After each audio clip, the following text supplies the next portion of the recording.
नमस्कार दोस्तों, स्वागत है आपका अपने चैनल ज्योति ज्योत में। दोस्तों, कार्तिक मास चल रहा है। आपको कार्तिक मास की बहुत बहुत शुभकामनाएं।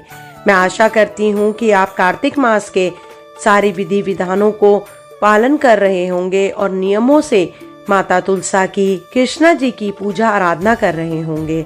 आज मैं आपको इस वीडियो में कार्तिक में पीपल की पतवारी की कहानी सुनाऊंगी।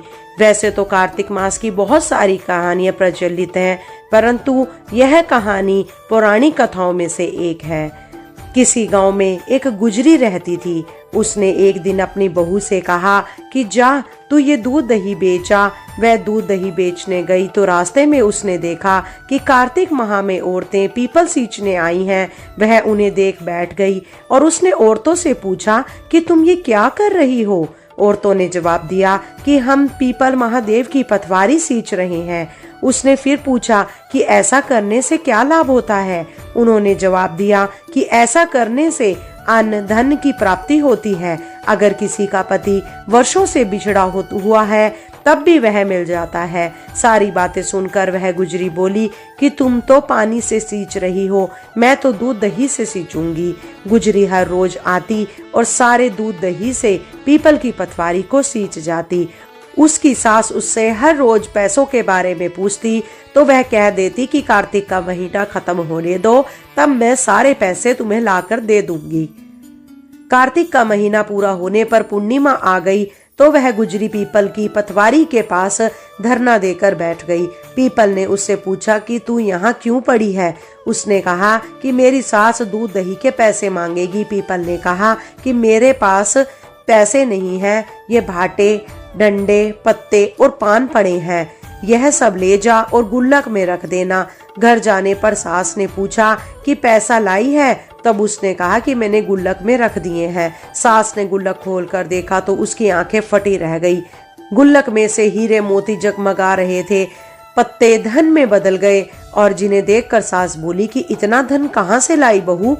बहू ने सारी बात सास को बता दी कि उसने तो दूध दही से पीपल की पतवारी सींची थी और पैसे मांगने पर पीपल ने पत्ते, डंडे और भाटे दे दिए थे और वह गुल्लक में रखने से हीरे मोती बन गए।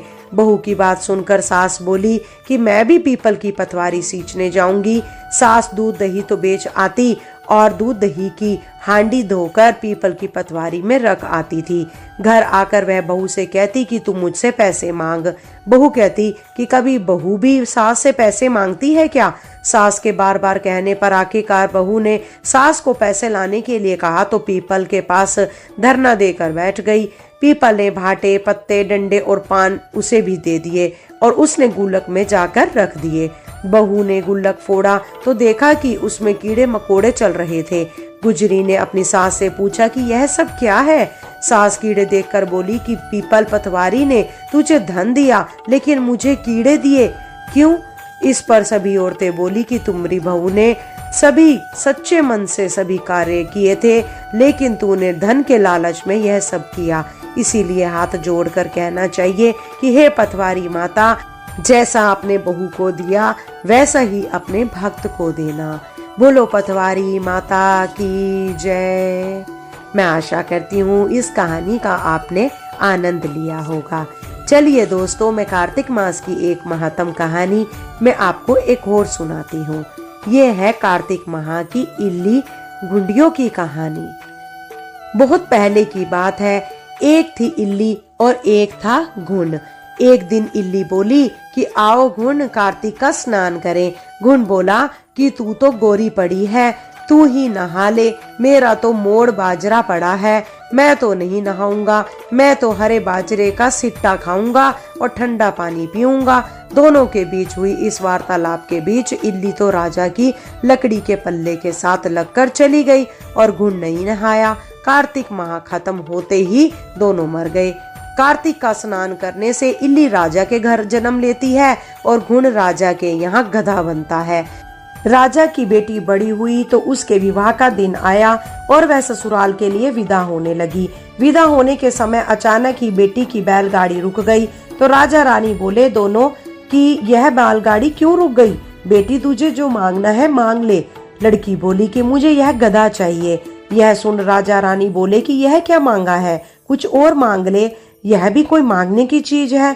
लड़की अपनी बात पर अड़ गई और बोली कि मुझे तो यह गधा ही चाहिए। लड़की की बात सुन गधा फुदक फुदक कर भागने लगा और लड़की के साथ वह भी चला गया। महल जाकर लड़की ने उसे नीचे ही सीढ़ी से बांध दिया। एक दिन लड़की सीढ़ी से उतरने लगी तो गधे ने कहा कि हे सुंदरी, मुझे पानी पिला दे।